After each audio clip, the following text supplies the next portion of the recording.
Bonjour à tous, c'est 20X, j'espère que vous allez bien. Donc aujourd'hui, je voulais vous parler d'un sujet que j'avais déjà abordé dans mes anciennes vidéos.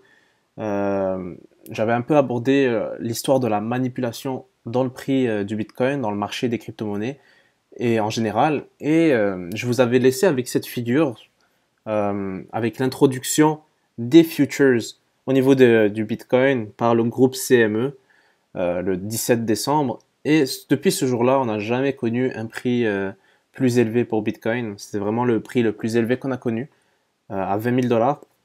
Et euh, dans le fond, il y en a beaucoup qui associent cette baisse conséquente à une manipulation organisée du marché des crypto-monnaies. Je suis tombé sur un article intéressant sur le Reddit des crypto-monnaies, cryptocurrency. D'ailleurs, le commentaire le plus populaire de ce Reddit, c'est que c'est la première fois qu'une théorie est aussi élaborée et tout au niveau de la théorie du complot. C'est vraiment complotiste comme théorie. Donc cette théorie-là, elle veut qu'il y a une quatrième dimension à la manipulation du prix du Bitcoin. Donc il y a l'analyse technique par les traders qui utilisent l'analyse technique pour décider des moments d'acheter et des moments de vendre. Donc ça fait baisser et remonter le prix un peu de cette manière. Il y a l'analyse fondamentale qui fait en sorte que un grand volume d'argent est mis sur une crypto-monnaie en particulier qui a des fondamentaux très intéressants et qui est très intéressante aux yeux des investisseurs. Il y a la manipulation pure et dure, que ce soit, je vous avais mentionné une possibilité d'une manipulation par des sites comme coinmarketcap.com ou d'autres sites, tous les sites de crypto-monnaie.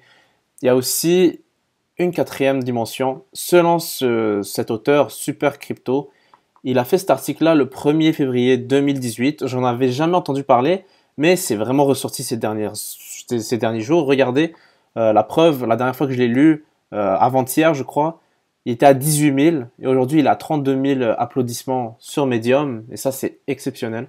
Donc c'est vraiment ces derniers jours que cet article-là devient populaire. Et il nous parle d'une possibilité qui est un cartel vraiment organisé qui fait de la suppression de prix au niveau du Bitcoin, qui, qui est selon lui pas de la manipulation. Dans le fond, ce qu'ils font, selon lui, ce cartel, regardez, il a même fait beaucoup de graphiques illustrés de la sorte. Ce qu'il pense, il pense que le cartel un cartel, c'est vraiment un groupe organisé qui manipule des prix dans des marchés. On peut penser par exemple au cartel de Medellín avec Pablo Escobar qui manipulait les prix de la cocaïne, etc. Donc on peut vraiment faire l'association. Ça reste une théorie, hein.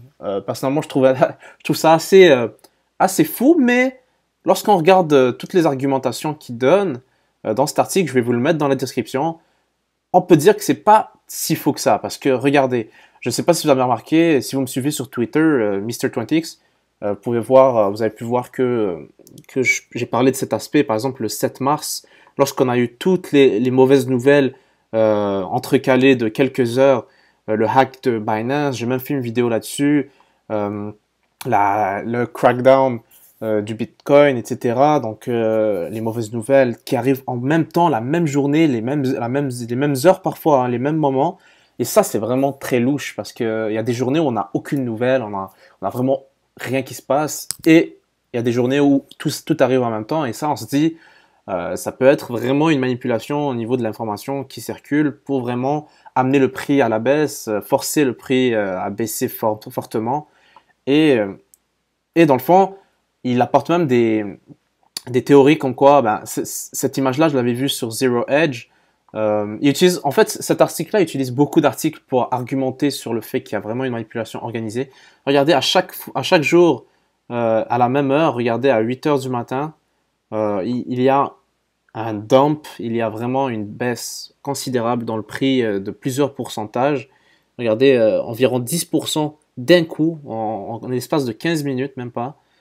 Et aussi, il y a aussi d'autres petites baisses comme ça qu'on remarque dans les charts.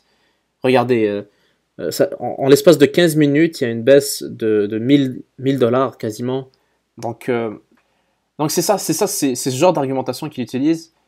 Évidemment, il y a aussi des scandales comme OKX qui a eu un problème au niveau de son site. Vous pouvez lire même qu'un trader les a menacés de suicide. Donc, ils ont réagi face à ça. Mais un trader a perdu 1,5 million de dollars à cause d'une erreur très louche qui est arrivée avant-hier. Et ça fait beaucoup de réactions dans le marché. Regardez, il parle vraiment une organisation qui contrôle le fear, uncertainty and doubt, la peur, l'incertitude et le doute dans le marché par les mauvaises nouvelles. Et c'est vraiment intéressant de le voir, comment il explique. Regardez, c'est la collection, le cartel, c'est vraiment euh, une organisation qui est pour manipuler le prix, réguler et manipuler les prix. Et est-ce que, donc dans le fond, il fait la référence aussi aux autres marchés qui existent. Donc ça, j'ai trouvé ça intéressant. C'est le truc le plus intéressant parce que j'ai vraiment appris quelques petits détails que nécessairement pas beaucoup de monde le savent. L'uranium. L'uranium a eu des futures en 2007 et regardez, évidemment, il y a eu le crash boursier, mais regardez l'uranium, le prix de l'uranium n'a jamais remonté hein, depuis qu'il y a eu des futures qui ont été introduits en mai 2007. Même chose pour l'or, qui a eu ses futures et qui ont pas aidé du tout. Je me souviens très bien en mois de décembre lorsque je lisais des articles faisant référence à ces marchés qui ont eu leurs futures et comme quoi Bitcoin allait être affecté négativement par les futures, que ça allait créer de la volatilité vu qu'il y aurait le volume conséquent que ça va amener au niveau des institutions qui vont s'intéresser au prix du Bitcoin. Je m'en souviens très bien que j'avais lu beaucoup d'articles là-dessus, mais comme c'était pas concret, comme personne vraiment prenait ça au sérieux, je vous rappelle que Bitcoin, au mois de décembre, a eu une hausse, mais vraiment incroyable. J'ai halluciné à chaque jour, jour après jour, tu vois, 20% par jour, j'hallucinais. Et nécessairement, quand tu vois des gens mettre des articles comme quoi les futures allaient vraiment détruire Bitcoin, etc., on était plutôt dans le doute, vu qu'on a vu qu'il y avait une popularité incroyable au niveau du Bitcoin. Et là, maintenant, on se rend compte au final, il n'y avait pas beaucoup de monde qui était vraiment enthousiaste, qui était vraiment passionné par cette décentralisation que vont apporter les crypto-monnaies. Donc, il y en a beaucoup qui sont venus juste pour l'argent. Et c'est sûr que tu vas pas investir dans un marché qui va rien t'apporter ou tu vas pas investir dans quelque chose qui va te faire perdre de l'argent. C'est logique. Mais de voir autant de monde partir du jour au lendemain comme ça, c'était clair et net. Mais donc dans le fond, ce que ça fait, c'est que chaque nouvelle maintenant est négative nécessairement et on a vraiment du mal à remonter dans les prix.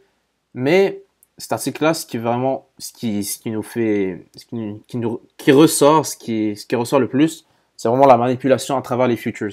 Bon, je vais pas aller dans les détails. Je vous dirais que lire cet article-là au complet, c'était vraiment assez hallucinant là de lire autant de causes à effet. En même temps, c'est dur aussi de se dire que un marché va être totalement contrôlé par un groupe d'individus au complet.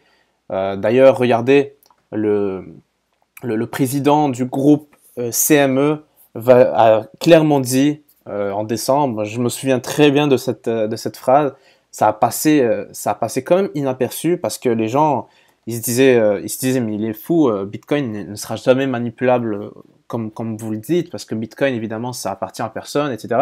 Mais vu qu'ils ont réussi à créer le Bitcoin Futures, là, cet aspect-là va être manipulable. C'est quelque chose qu'ils connaissent vraiment déjà avec les preuves année après année, on nous sort des preuves comme quoi le prix de l'or est totalement manipulé.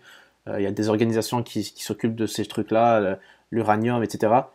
Donc il dit qu'il va apprivoiser le Bitcoin. clairement. Il avait pas l'air de... C'était un interview, hein, c'était vraiment oralement qu'il le disait.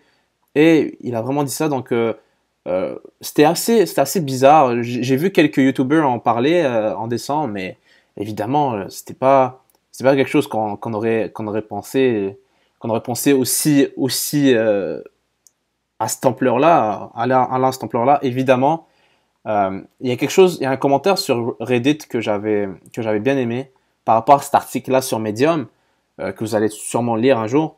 Hum. Il a dit que, bon, évidemment, c'est très confortable de penser que le marché est manipulable, est manipulé, et c'est plus facile de croire en la manipulation, les théories du complot, plutôt que de vraiment, euh, vraiment penser aux émotions du marché, aux émotions des gens qui sont vraiment émotifs, etc. Et il dit qu'il n'y a aucune évidence claire et nette. Il y a pas des gens en tant que tels pris en flagrant délit. Donc, donc voilà, donc c'est vraiment un article, faut faire la part des choses, il faut se dire que cet article-là, faut le prendre pour ce que c'est. C'est très intéressant de voir ce genre d'article, je vais le mettre dans la description, vous le lirez par vous-même. Mais évidemment, moi je pense plutôt que ce genre de truc est plus plausible. Par exemple, la confusion avec le nombre incroyable de ICO qui ont vraiment infecté le marché et aussi la perte de confiance de jour après jour avec les investisseurs lambda. Donc on voit aussi que il y a d'autres aspects à prendre en compte, les ICO qui peinent à réussir de plus en plus, Ethereum qui a des problèmes avec sa plateforme, vraiment les communautés qui se séparent, les guerres entre les communautés, par exemple le site bitcoin.com, je vous rappelle qu'il appartient maintenant à Bitcoin Cash et il y a des guerres en ce moment entre la communauté de Bitcoin et la communauté de Bitcoin Cash. Ce genre de truc, ça aide vraiment pas aux crypto-monnaies à avancer vraiment dans la même direction. Et il faut prendre en compte tous les aspects aussi, parce que cette dimension-là de manipulation, ok, c'est important, ok, il faut se dire que le marché est vraiment manipulé, etc. Même que le SEC, le régulateur des marchés financiers aux États-Unis, a clairement émis un communiqué comme quoi il y a beaucoup trop de pump and dump, de trade vraiment suspect, de insider trading, de délit d'initiés dans le marché des crypto-monnaies. Donc, c'est vraiment cette régulation va aider. Et même chose pour les tokens. Regardez les tokens. Les tokens, le problème, c'est que nous sommes rendus au point, dans cet article-là, il y a 2 jours, j'ai trouvé ça intéressant de voir cet aspect-là. J'y ai pas pensé, j'y ai pas vraiment pensé, mais au niveau des abréviations, je vous rappelle que, regardez, Bitcoin, c'est BTC, Bitcoin Cash, c'est BCH. Les abréviations au niveau des crypto-monnaies, c'est constitué de 3 lettres. Et le problème, c'est que parfois, regardez, il dit qu'il y a un groupe de traders qui s'est trompé en fait. Vous pouvez vous dire que c'est une erreur quand même assez stupide, mais on peut pas nier que c'est aussi à cause qu'il y a beaucoup trop de crypto-monnaies en ce moment, des tokens qui ont le même exact code et le même exact, la même exacte abréviation. Et ça faut le noter parce que au final, 3 lettres, on peut pas en avoir infiniment. 3 lettres différentes. Regardez, selon Vitalik Buterin, il y en a 17 000 et je sais comment il a trouvé ce chiffre. En fait, vous avez qu'à faire 26 à la 3 et vous allez trouver le chiffre exact de nombre de tokens maximal. Et ça va être très compliqué parce que là, le nombre de crypto-monnaies de mois en mois, plus le temps avance, il y en a de plus en plus. Et ça aide vraiment pas le marché en ce moment. Ce genre euh, ce genre de confusion. Donc, ce qu'il faut retenir de cet article, je trouvais très intéressant, c'est vraiment que la manipulation, elle est constituée de plusieurs dimensions. On pourrait en ajouter une troisième avec les tokens, les ICO, les problèmes, la mauvaise publicité.